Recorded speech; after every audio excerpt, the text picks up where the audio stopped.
गांव का नाम था रामपुर। चारों ओर हरियाली, बीच में पगडंडी और लोगों के चेहरों पर मेहनत की चमक। उसी गांव के कोने में एक पुराना सांप और सुगंध से भरा ठेला था, श्याम चिकन करी वाला। श्याम अपने काम में निपुण था। उसकी करी का स्वाद इतना मशहूर था कि लोग दूर दूर से खाने आते थे। उस सुबह भी जैसे रोज वह जल्दी उठ गया। सूरज अभी अभी उगा था, आसमान सुनहरा हो रहा था। वो अपनी थैली लेकर चिकन की दुकान पहुंचा और बोला, भाई 10 किलो ताजा चिकन पैक कर दो, जल्दी देना, ठेला लगाना है। देता हूँ भाई, पर आज से दाम बढ़ गए हैं। बस थोड़ा ही भाई, अब 240 रुपए किलो। श्याम ने गहरी सांस ली है। ठीक है, दे दे, और कोई चारा भी तो नहीं। वो चिकन लेकर चला आया, लेकिन दिल में चिंता थी। अगर दाम बढ़ा तो प्लेट भी बढ़ानी पड़ेगी। लोग मानेंगे क्या? दोपहर को जब उसने ठेला लगाया तो उसके पुराने ग्राहक आ पहुंचे। एक प्लेट टिक्की चिकन करी लगाओ, बहुत भूख लगी है। अरे भाई अभी लगाता हूँ, पर सुनो, आज से दाम बढ़ गई है। क्यों भाई, क्या हुआ दाम बढ़ाने को? अरे भाई, इतने में तो हम मटन खा ले, इतनी महंगी चिकन करी हमें नहीं चाहिए। इतना कहकर वे चले गए। शाम तक मुश्किल से 2 प्लेट बिकी। श्याम ठेले के पास बैठा और सोचने लगा, अब क्या करूं? अगर यही हाल रहा तो ठेला बंद करना पड़ेगा। तभी एक अजनबी आया, धोती कुर्ता पहने हुए और चेहरे पर मुस्कान। भैया, एक प्लेट मटन करी देना। मटन नहीं है भाई, चिकन करी है, दूं क्या? अच्छा, चलो वहीं दे दो, बहुत भूख लगी है। वो आदमी खाने लगा। कुछ देर बाद बोला, भाई, तुम्हारी करी में तो बड़ा स्वाद है, बस कमी है मटन की। आप ठीक कह रहे हो भाई, पर मैंने कभी मटन बनाया ही नहीं। हमारे गांव में तो मटन के ठेले बहुत हैं। अरे भैया, तुम्हारे गांव में वैसा मटन कोई नहीं बना सकता जैसा बिहार का होता है।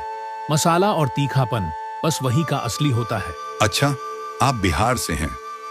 हाँ भैया, वही का हूँ। और मैं बता दूं, अगर तुम चाहो तो तुम्हें बिहार का असली मटन मसाला सिखा सकता हूँ। अभी तो जाना होगा, काम है, फिर मिलते हैं। इतना कहकर वो चला गया। रात को जब श्याम घर लौटा, उसकी पत्नी गीता बोली, सुनो जी, वो सेठ फिर आया था पैसे मांगने। हमें जल्दी उसका कर्ज चुकाना होगा। अगर ये नहीं बिक रही तो कुछ नया सोचो, कुछ ऐसा जो लोगों को पसंद आए। गीता, लगता है अब हमारा स्वाद बदलने वाला है। कल से कुछ नया शुरू करते हैं। श्याम एकदम ठहर गया।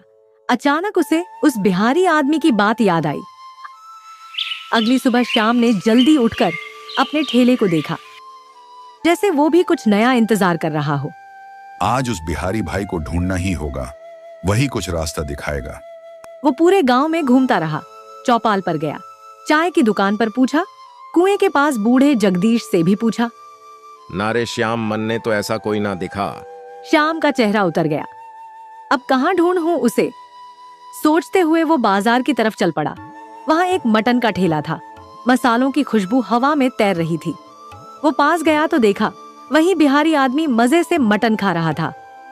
श्याम में राहत की सांस ली और बोला, अरे बिहारी भाई, मैं तुम्हें पूरे गांव में ढूंढ रहा था और तुम यहाँ मटन खा रहे हो। भाई, आपने कहा था ना कि आप मुझे बिहारी मटन बनाना सिखाएंगे, वही सीखना है। उसमें कुछ बड़ा राज नहीं है भैया। जैसे तुम चिकन बनाते हो वैसे ही बनाओ। फर्क बस इतना कि उसमें खड़े मसाले, तेज पत्ता, लौंग, इलायची और प्याज थोड़ा ज्यादा डालना। और हाँ, मटन सरसों के तेल में ही पकाना। तब देखना स्वाद ऐसा कि लोग उंगलियां चाटेंगे। धन्यवाद भाई। बस इतना ही भैया, दिल से बनाओगे तो स्वाद अपने आप आएगा। कल से मेरा ठेला मटन करी वाला ठेला बनेगा। और दोनों अपने अपने रास्ते चल पड़े, एक नया स्वाद और नई उम्मीद लेकर। अगले दिन सुबह सुबह श्याम उत्साह से भरपूर उठ गया। सूरज की किरणें उसके आंगन में सुनहरी चमक बिखेर रही थी। सुनिए जी, आज तो बहुत जल्दी उठ गए। आज नया दिन है गीता, और नया स्वाद भी। सावधानी से बनाना जी, नया ठेला है, लोग ध्यान से चखेंगे। वो बाजार चला गया। प्याज, टमाटर, अदरक, लहसुन, गरम मसाला और सरसों का तेल खरीदा। पहले दिन था, इसलिए उसने केवल 5 किलो मटन लिया। घर लौटकर उसने प्याज और टमाटर बारीक काटे, खड़े मसाले निकाले, तेज पत्ता, लौंग, दालचीनी और इलायची। दोपहर होते होते उसने नया बोर्ड लगाया, श्याम का बिहारी मटन, असली देशी स्वाद। जैसे ही उसने मटन को सरसों के तेल में भूनना शुरू किया, पूरे इलाके में खुशबू फैल गई। तभी उसके पुराने ग्राहक आए और बोले, एक प्लेट टिक्की चिकन करी लगाओ, बहुत भूख लगी है। भाई ये चिकन नहीं है, ये तो बिहार का स्पेशल मटन है। नया स्वाद, नई कहानी, मतलब मसालों का जादू और सरसों के तेल का तड़का। एक बार खाओगे तो बार बार आओगे। नाम सुनते ही मुंह में पानी आ गया। अब चाहे दाम कितना भी हो, खाना तो पड़ेगा। सुगंध जो इसकी इतनी बढ़िया है। अरे वाह श्याम, क्या ही मटन बनाया है तूने। मसालेदार, मुलायम और ऐसा रसदार कि दिल खुश हो गया। हाँ भाई, तेरे बिहारी मटन की तो बात ही कुछ और है। अब गांव के बाकी मटन वालों की छुट्टी। भीड़ बढ़ने लगी। सारा गांव श्याम के मटन की तारीफ में डूब गया। लेकिन उसी समय गली के कोने पर 3 पुराने मटन ठेले वाले एक दूसरे को देख रहे थे। शाम को जब श्याम ने ठेला समेटा, उसकी आंखों में चमक थी। गीता ने पूछा, कैसा गया दिन? पूरा गांव खुशबू से भर जाएगा। तुम बस देखती रहो, आज हमारा नसीब बदलेगा। लेकिन उसे क्या पता था कि अब उसकी असली परीक्षा शुरू होने वाली थी। अगले दिन सुबह श्याम पूरे जोश में था। कल के शानदार दिन की याद अभी भी उसके चेहरे पर मुस्कान बनकर झलक रही थी। वो गुनगुनाते हुए मटन भून रहा था।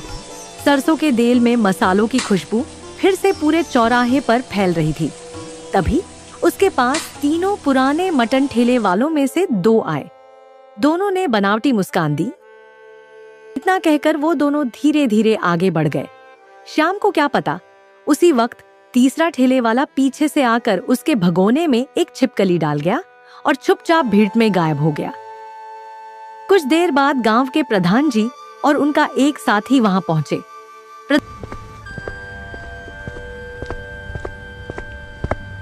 अरे श्याम, तेरे मटन की बहुत चर्चा सुनी है। आज हम भी चखेंगे तेरी मशहूर बिहारी करी। जी प्रधान जी, आज आपको ऐसा स्वाद मिलेगा कि याद रह जाएगा। प्रधान जी ने पहला कौर लिया, मुस्कुराए, लेकिन जैसे ही दूसरा निवाला उठाया, उनकी थाली में कुछ गिरा। अरे ये क्या, छिपकली? श्याम के पैरों तली जमीन खिसक गई। श्याम, तू गांव वालों को ऐसी गंदी करी खिलाता है, शर्म नहीं आती? प्रधान जी, मैं कसम खाकर कहता हूँ, मुझे नहीं पता ये छिपकली कैसे आई। मैं कभी ऐसा नहीं कर सकता। पर कोई उसकी बात सुनने को तैयार नहीं था। आज से तू इस गांव में ठेला नहीं लगाएगा। प्रधान जी और गांव वाले गुस्से में चले गए। श्याम वहीं बैठा रह गया, आंखें भर आईं। फिर धीरे धीरे बोला, जब वो दोनों मुझे ठेले से दूर बुला रहे थे, तभी कुछ गड़बड़ लगी थी।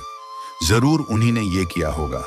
अब चाहे जो हो जाए, मैं इस साजिश का पर्दाफाश जरूर करूंगा। वो ठेला समेटकर चुपचाप घर चला गया। लेकिन इस बार उसके दिल में डर नहीं, इंसाफ की आग जल रही थी।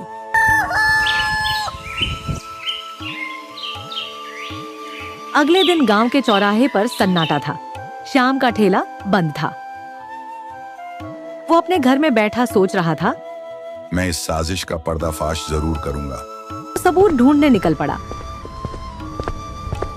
चलते चलते उसने देखा कि 3 मटन ठेले वालों में से 2 के ठेले पर अच्छी खासी भीड़ थी, लेकिन तीसरे के ठेले पर कोई ग्राहक नहीं। श्याम के चेहरे पर हल्की मुस्कान आई। वो सीधा उस ठेले वाले के पास गया। वो आदमी उसे देखकर चौंक गया। अगर तुम मुझे बता दो कि तुमने मेरे मटन के साथ क्या किया है, तो मैं तुम्हें बिहार का मटन बनाना सिखाऊंगा। वो सोच में पड़ गया। उसने सारी बातें उसे बता दी। दोनों सीधे प्रधान जी के घर पहुंचे। वो ठेले वाला बोला, प्रधान जी, हम तीनों ने मिलकर इसके मटन में छिपकली मिला दिया था। क्या तुम तीनों ने एक निर्दोष को फंसाया? ये बहुत बड़ी गलती है। आज से तुम तीनों गांव में ठेला नहीं लगाओगे। फिर उन्होंने श्याम की तरफ देखा और मुस्कुरा कर कहा, और श्याम, आज से तू ही गांव का अकेला मटन वाला होगा। तेरा ठेला ही असली ठेला कहलाएगा। धन्यवाद प्रधान जी, आज मेरा विश्वास जीत गया। अगले ही दिन श्याम ने फिर से अपना ठेला लगाया। गांव के लोग उमड़ पड़े। पहले से भी ज्यादा भीड़ थी और यूं श्याम बना गांव का मशहूर बिहारी स्पाइसी मटन वाला। मेहनत ऐसे ही मजेदार वीडियो को देखने के लिए कौशिक न्यूज को सब्सक्राइब करें और कमेंट में बताएं कैसा लगा।